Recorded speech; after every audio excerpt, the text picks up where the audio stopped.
Hey everyone. So I had a question the other day about building a tiny house, and it's not the first time. It's actually like I've had probably a dozen people now ask me about how building that tiny house went, and so on and so forth, what they might need to know, and so on and so on. So I'm going to give you a quick rundown about building a tiny house and what I've learned. First off is the trailer. In the state of Maine, especially, if you have a trailer that you have hand built or you build it yourself, you want to immediately apply for a VIN number, because you could be months on end, because there's only like one or two people that go around and give out VIN numbers on trailers and stuff like that in the state of Maine. So you got to get on the schedule, because if not, if you're trying to sell it, you're going to be a long time. And you better do your research with your town office and the DMV. Here's the big thing is you need to do your research, because what'll happen is if you don't register it correctly, then you're kind of stuck with that designation of how you register it. You can't just flip-flop it. You gotta do it right, or you're screwed. That was the big learning thing. Second is designing and figure out septic. Holding tanks versus, you've got to do a lot of research in ground clearances and so on and so forth. It's not as simple as just grabbing a trailer and slapping on a house and calling it good. It's not that easy. So the trailer is important, and getting that VIN number is important, and make sure you have it. Now, the second part I learned, again, like I said, was the septic system. Designing the septic system so that you have minimal amount of piping, minimum amount of it's good. You got to have good ground clearance so you don't rupture your tank and whatnot. And then comes the height, overall height. You can't go over 13.6. And I might be wrong on that number. So make sure to do your homework with DMV. Now, the other thing was weight.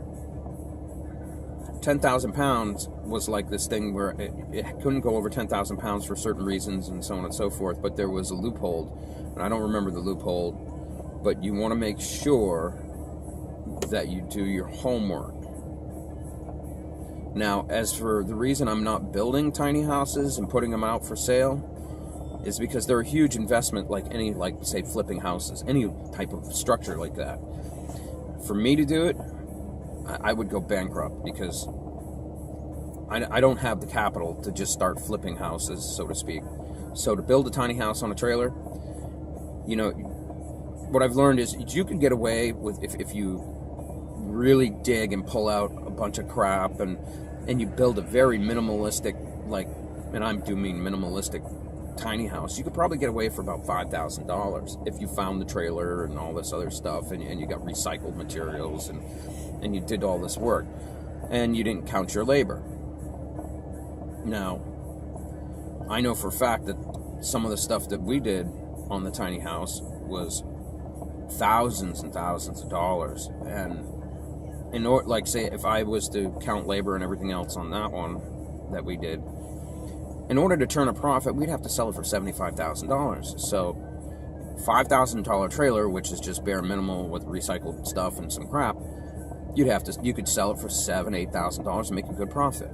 You could get it done in a decent amount of time. Again, that wasn't counting your labor, so you really wouldn't make much money if you wanted to count your labor. So you'd have to sell it for $15,000 or $20,000. So by the time I was done building these little tiny houses, and yeah, it was a lot of fun, but in the long run, if you're not set up to do it, and have somebody building your trailers for you, and have bulk of everything, like you don't buy bulk, that's the thing, is you buy bulk everything, then you can bring that cost down in order to make a decent profit. Now, tiny houses also, you got to watch your towns, because when they first started coming around, it was great because you could park these things on any piece of property and nobody would complain. But like in the town I'm living in, you can't have derelict equipment anymore. So when they see that big structure come in, they automatically, you either have to have it registered, or you have to use it as a part of the land, as in taxes. So one way or another, you may think you're getting away with a lot, But all these towns are getting smarter, and they're going to get you with the taxes one way or another. You will pay taxes.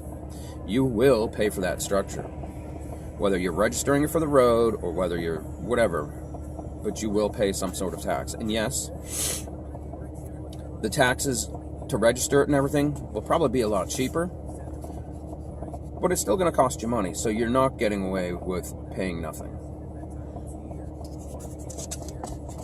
So tiny houses are great, but in the long run, you're still going to pay something for that home, and you're still going to have to dish out some cash. So it's not like you're getting away with something like when they were first coming out, people were. But if the minimalistic lifestyle is what you really want, then they're an absolute wonderful thing. They're so heat efficient and super efficient. And if you put one like, and that thing is with a trailer, you've got to worry about your pipes and everything else. And if you had a basement underneath it, it would add so much space. Even if it was a crawl space, you would have like storage room. You'd be able to take a lot of the stuff that you had to tuck into a tiny spot and now be able to put it down in the basement. So if you had a basement and a tiny home, you could live a minimalistic lifestyle but have a huge amount of storage and free up a lot of space from all the things that you're trying to use, such as heaters and hot water heaters and so on and so forth.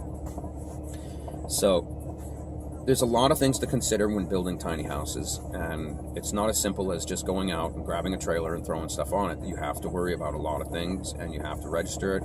You're not getting away with a whole lot, because if you don't follow the laws and you're trying to sell these things, then what's going to happen is whoever buys it from you isn't going to be able to register it properly, and they're not going to be able to tow it from point A to B the right way, and they could get a ticket, which then they're going to come back to you, and it's going to be bad.